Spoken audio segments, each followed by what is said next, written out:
하나님의 말씀은 살아있습니다. 성경 통독을 돕는 바이블 가이드입니다. 사사기 19장부터 21장을 읽습니다.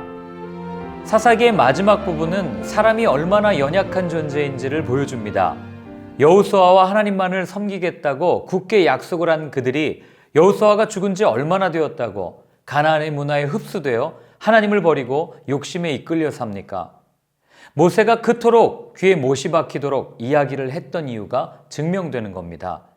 하나님을 따라야 할 그들이 하나님을 버리고 욕심을 따를 때 어떤 결과가 일어나는지 살펴보겠습니다.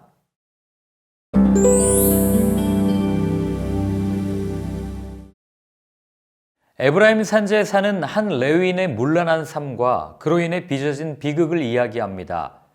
레위인이 첩을 두고 있었다는 것, 그리고 첩이 다른 남자와 행음한 뒤 남편에게서 도망쳤다는 것 자체가 거룩해야 할 레위인이 비정상적인 삶을 살고 있었다는 것을 보여줍니다. 첩이 친정으로 돌아간 지 4달 후 레위인은 첩을 데리러 베들레헴으로 갑니다. 장인의 집에서 머문 레위인은 닷새 후에 첩을 데리고 집으로 돌아가는데 도중 날이 저뭅니다. 함께 갔던 종은 여부스 족속이 살고 있던 예루살렘에서 묵고 가자고 말하지만 레위인은 이스라엘 사람들이 살고 있던 기브아까지 가길 원합니다. 그러나 기브아 사람들은 이들을 반갑게 맞아들이지 않고 에브라임 지파 출신의 한 노인이 자신의 집에서 유숙하게끔 호의를 베풀어 줍니다. 이때 일이 터집니다. 기브아의 불량배들이 레위인과 성관계를 맺어야겠다고 행패를 부린 겁니다. 레위인은 자신을 보호하고자 25절에 자신의 첩을 밖으로 끌어내어 내주고 불량배들이 밤새 첩을 윤간하여 죽는 일이 벌어집니다. 이를 통해 당시 기브아 사람들이 도덕적으로 얼마나 타락했는지, 또한 자신이 안전하고자 힘없는 여인을 대신 희생시키는 레위인이 얼마나 비정하고 이기적인지 적나라하게 드러나고 있습니다. 다음날 일찍 떠나려던 레위인은 문 앞에 엎드려져 있는 첩의 시체를 거두어 집으로 돌아간 후에 시신을 12도막을 내어 이스라엘 사방으로 보내게 됩니다.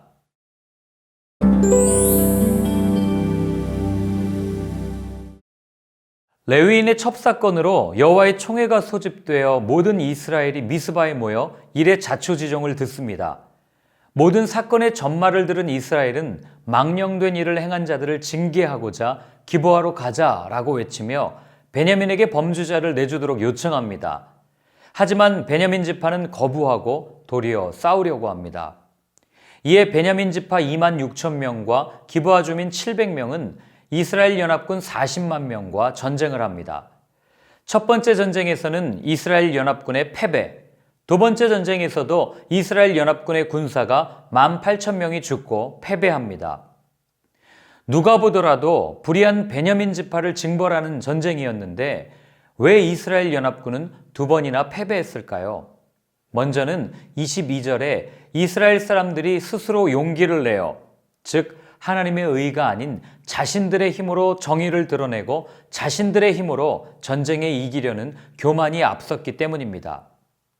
또한 전쟁을 해야 할지 말지를 하나님께 먼저 물어야 했음에도 그러지 아니하고 이스라엘은 두 번째 시도까지 패배하고 나서야 26절에 비로소 금식하고 회개하며 하나님께 번제와 화목제를 드리는 겸손함과 간절함을 보였습니다.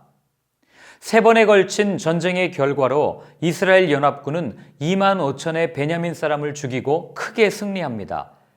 베냐민 지파는 오직 600명만 남아 광야로 도망쳐 림몬 바위에 숨어 지냅니다. 동족을 징벌하려던 전쟁이 동족을 진멸시킨 결과를 가져온 것입니다. 이스라엘 지파 사이의 전쟁은 어떤 사람도 죄 문제의 해결자가 될 수 없음을, 사람이 해결해 보려고 하다가 오히려 더 큰 문제를 가지고 온다는 것을 보여주는 좋은 예가 됩니다.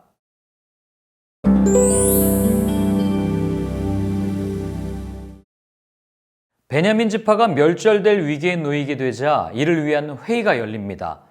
이스라엘 총회는 베냐민 지파가 다시 회복하도록 600명의 아내를 주어 기업을 이어가게 해야 한다는 결론에 도달합니다.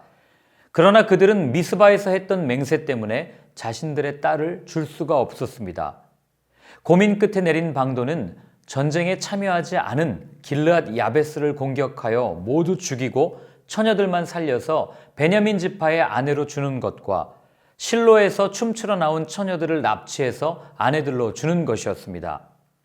한 여인을 강간한 불의에 대해 일어났던 이스라엘은 이제 베냐민 지파를 살리고자 급기야는 다른 집단을 멸절시키고 실로 여인들의 납치를 해결책으로 제시하는 지경까지 이른 겁니다.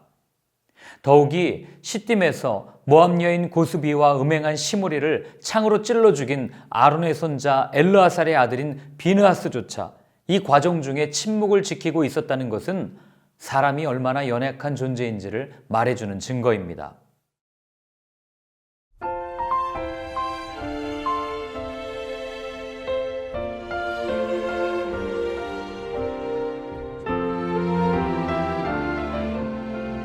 사사기는 오늘을 사는 그리스도인들에게 많은 이야기를 들려줍니다.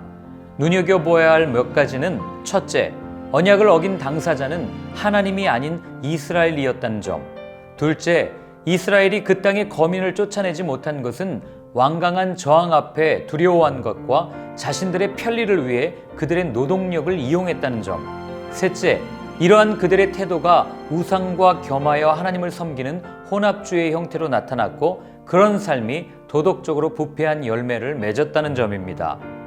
사사기의 결론은 그때에 이스라엘의 왕이 없으므로 사람이 각기 자기의 소견에 옳은 대로 행하였더라입니다.